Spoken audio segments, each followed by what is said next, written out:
রমজানের শেষ দিন এই একটি দোয়া পাঠ করলে আপনি যেতে পারেন জান্নাতে। এই দোয়াটি হয়তো অনেকেই জানেন, তবে এই দোয়াটির ফজিলত সম্পর্কে কেউ জানেন না। যদি কোনো বান্দা এই দোয়ার ফজিলত সম্পর্কে জানতে পারে তবে সে কখনোই এই দোয়া পড়া থেকে বিরত থাকবে না। আমাদের প্রিয় নবী হযরত মুহাম্মদ সাল্লাল্লাহু আলাইহি ওয়াসাল্লাম নিজেও এই দোয়াটি শেষ রমজানের দিন বেশি বেশি তেলাওয়াত করতেন, আর তার সকল উম্মতদের এই দোয়াটি পড়ার জন্য বিশেষভাবে বলে গিয়েছেন, কোন বান্দা যদি সারা বছর গুনাহ করে এবং শেষ রমজানের দিন এই ছোট্ট একটি দোয়া পাঠ করে আল্লাহর কাছে ক্ষমা চায়, তাহলে আল্লাহ তাআলা সেই দোয়ার উসিলায় সেই বান্দার পাহাড় সমান গুনাহ মাফ করে দেয়। আমাদের মধ্যে এমন অনেকে আছে যারা এই দোয়া সম্পর্কে জানেন না, আবার অনেকে এই দোয়াটি সম্পূর্ণ জানেন কিন্তু এই দোয়ার ফজিলত সম্পর্কে কিছুই জানেন না। আমরা আপনাদেরকে আজকে জানাতে চলেছি সেই ছোট্ট দোয়াটি, যা আপনি যদি রমজানের শেষ দিন এশার নামাজ পড়ে তারপর 2 রাকাত নফল নামাজ পড়ে এই দোয়াটি পাঠ করেন তবে আল্লাহ তাআলা আপনার পূর্ববর্তী সকল গুনাহ মাফ করে দিবেন এবং আপনার জন্য জান্নাত ওয়াজিব হয়ে যাবে। তাই ভুলেও এই ভিডিওটি এড়িয়ে যাবেন না, হয়তো এই ভিডিওটি হতে পারে আপনার জান্নাত লাভের পথপ্রদর্শক। আর এই ভিডিওটি আপনার সকল মুসলিম ভাই ও বোনদের মধ্যে শেয়ার করে দিতে ভুলবেন না। আপনার একটি শেয়ারে তারাও আমল করার সুযোগ পাবে এবং জান্নাতবাসী হবে। তো চলুন শুরু করা যাক আজকের ভিডিও।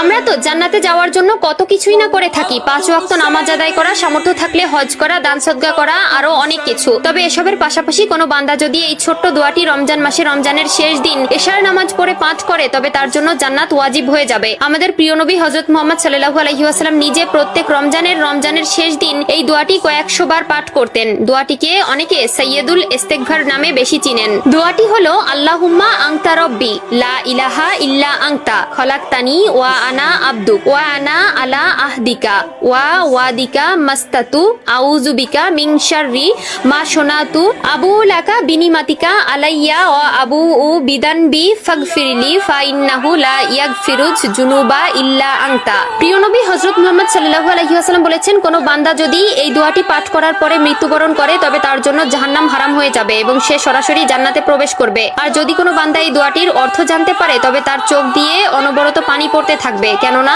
এই দোয়ার অর্থ এতটাই সুন্দর যে আমাদের প্রিয় নবী হযরত মুহাম্মদ সাল্লাল্লাহু আলাইহি ওয়াসাল্লাম যখন এই দোয়াটি পাঠ করতেন তখন তিনিও কান্নায় ভেঙে পড়তেন। চলুন জেনে আসি এই দোয়াটির অর্থ। হে আল্লাহ, আপনি আমার প্রতিপালক, আপনি ব্যতীত কোনো মাবুদ নাই। আপনি আমাকে সৃষ্টি করেছেন এবং আমি আপনার বান্দা। আমি যথাসাধ্য আপনার প্রতিশ্রুতি ও অঙ্গীকারের উপর আছি।